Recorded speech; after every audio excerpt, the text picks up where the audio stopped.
So first of all, thank you so much for this opportunity to be here with all the parents or some of the parents of this amazing Hebrew school. And I am privileged and honored to be part of this evening, this celebration, this evening of unity. And I just want to say, when you speak about crowds, there's two types of big crowds. There's a big crowd in quantity, and there's a big crowd in quality.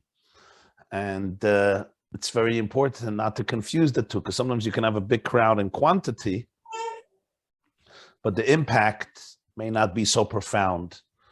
But whenever you have a crowd of parents that are dedicated to the future of their children and to the future of our country and to the future of our people and to the future of the Jewish tomorrow, those crowds may be small in quantity, but they're powerful in quality, because the impact is an impact that is everlasting for generations and generations, since it's a gathering in which we're focused on how to enhance the lives, the values, the love, the safety, the security, and the wholeness, and the spiritual and psychological and emotional and physical and academic well-being of our loved ones.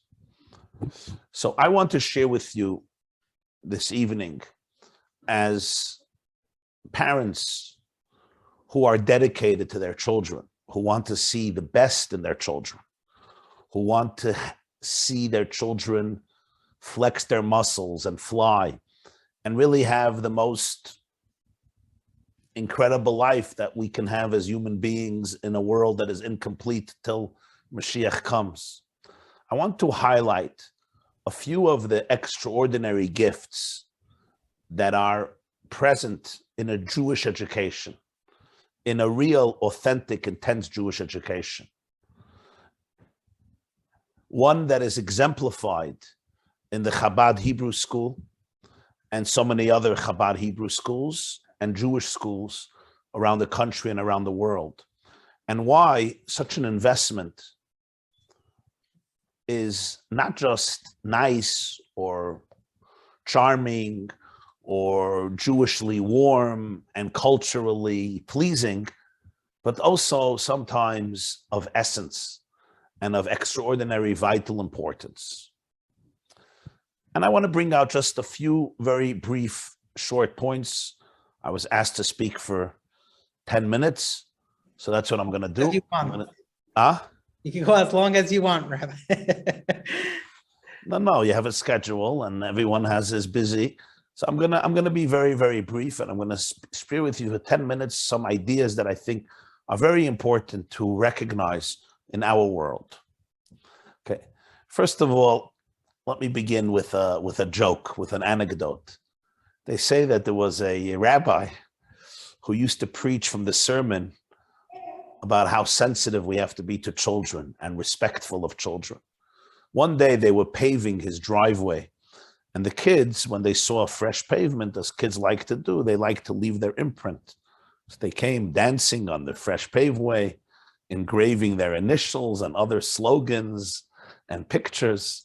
And the rabbi lost it. He came out to the porch and he started to holler at these kids. You're a bunch of spoiled, narcissistic brats. And his wife comes out and she says, why are you screaming at them? You could say it nicely. You're the one who always speaks from the pulpit about how we have to communicate to children with empathy and sensitivity and respect. You speak about love to children. And he looks at his wife, he says, I love children in the abstract, not in the concrete.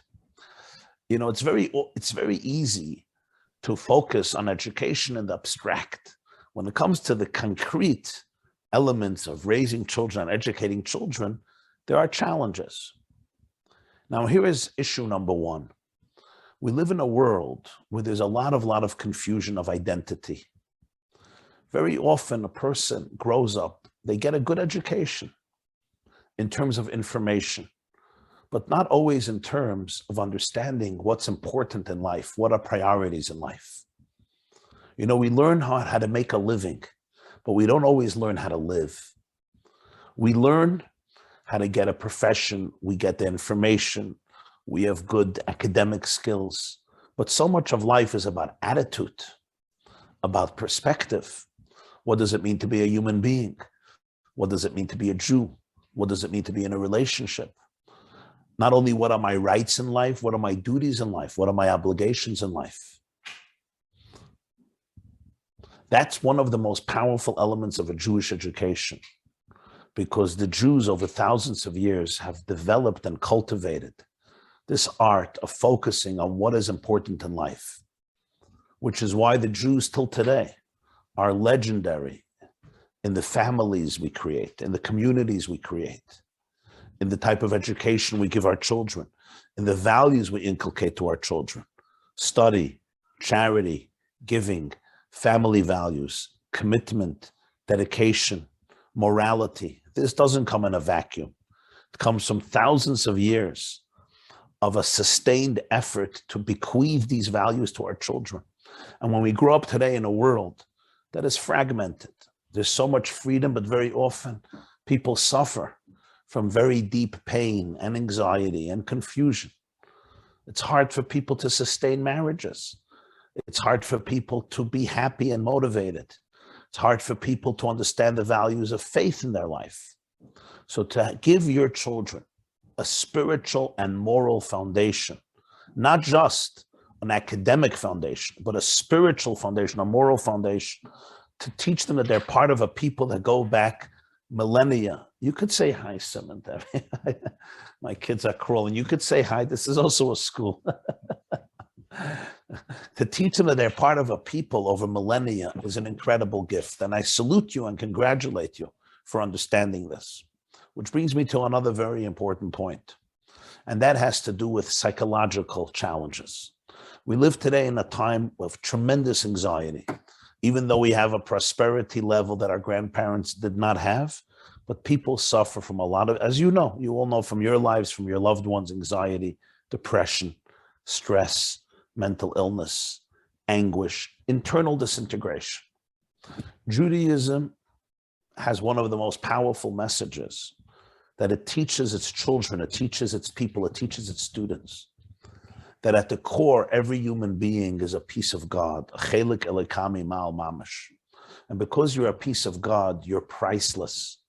You are an indispensable gift to the world. Judaism sees every soul as an indispensable note in God's cosmic symphony. The day you were born is the day God said that you matter. The day you were born is the day that God said that the world is incomplete without you, and that you have a contribution to make for the world that nobody before you or after you will ever be able to make. A child who grows up with this foundation may not be immune to mental challenges, to mental illness, to challenges in the family, to internal emotional stress. But a person who's inculcated with this has a unshakable core foundation. We are anchored in a belief that my life is not just valuable, it's infinitely valuable.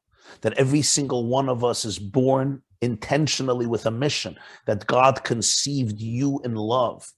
And if you were born, it means God sent your soul on a mission down to this world, and the amounts of years that you live are the amounts of years during which you're going to fulfill your mission, and that each and every one of us is an ambassador of the divine in this planet, an ambassador of love, of light, of hope, of healing, of authenticity, of wisdom, of redemption. That is a game changer, because it may not eliminate all my challenges, but it gives me perspective. And it gives me something to hold on to amidst the upheavals of life, to know that I'm not just a random mutation. I'm not an infinitesimal blimp at the surface of infinity, inconsequential and valueless, but rather my existence matters, and my journey matters, and my struggles also matter.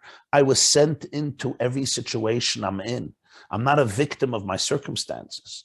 I am an ambassador, and I was sent into these situations because I am empowered to bring light into every single space I encounter, bring light into every dark circumstance that I will deal with. That foundational wisdom which is at the core of all of the Jewish faith and religion. For children to grow up with this and have this in their bones, have this in their DNA taught to them, is an incredible, incredible gift. Which brings me to another point that I think is very, very valuable. And that is, today, nothing is taken for granted anymore. It used to be that people felt marriages are worth sacrificing for. Family is worth sacrificing for. Raising children is ultimately the greatest gift in life. But today we don't live in such a society. Everything is questioned. Some people hold this way and some people hold that way. So very often we raise a generation of children who have nothing to hold on to that's absolute. Because everything could be questioned, everything could be delegitimized, even things that were considered very sacred and important and valuable. Today, with the right professor and the right twist, everything is delegitimized. The only thing that you're allowed to embrace is the idea that you're not allowed to embrace anything wholeheartedly. You have to always remain ambivalent. And very often people grow up and they're not anchored in anything. They have nothing to believe in, nothing to fight for. And a person needs to have meaning in life. Viktor Frankl is one of the greatest psychologists of history, a student of Freud, but he said that if Freud would have been in Auschwitz, he would have seen that there's something deeper to people than just crazed sexual monkeys. There's a search for meaning. People need meaning, but in order to have meaning, I have to believe that there's something worth fighting for. There are things that are meaningful in life. And that's another gift of Jewish education. It anchors our children in unshakable values that have been around for thousands of years and have kept us intact. Because if somebody asks, where is the ancient Egyptian empire? Where is ancient Babylonia? Where is ancient Assyria? Where is the ancient Greek empire, Roman empire, Byzantine empire? Where are they? And the answer is they're all in Wikipedia. And where are the Jewish people? The Jewish people created Wikipedia and Google and Facebook and Instagram and Telegram and TikTok. So we are anchored in thousands of years of unshakable values and dedicated to values that transcend any particular country or any particular milieu or any particular era in life. To give your children that connection, that relationship is incredibly, incredibly powerful. My father once told me, my late father, that he grew up in Stalinist Russia and his father was making Kiddush Friday night. In the middle of making the Kiddush over a cup of wine, there was knocking on the door, banging on the door. Secret agents of the KGB, the secret police of Russia, came. They broke down the door in the middle of Kiddush and they took my father away and my grandfather away in the Stalinistic purges of 1938, and he disappeared for years until he ultimately made it out of the hell of Siberia. And I remember when my father died, the next Shabbos, I picked up the cup of wine and I started to make Kiddush and I started to cry. My kids didn't know, why are you crying? My wife didn't understand. And I said to them, because I remembered the story of my father and I realized that my grandfather is not here. And now my father is not here, but the Kiddush cup is still here.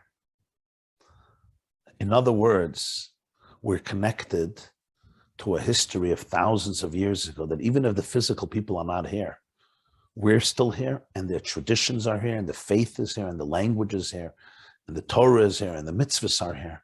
And that's an amazing gift to give your children. This incredible golden uninterrupted chain that begins with Abraham and continues to this very day uninterrupted. You're talking about 4,000 years of Torah, of mitzvahs, of Jewish life, of Jewish faith, of the same texts, the same holidays, the same prayers, the same values, the same God, uninterrupted till this very day.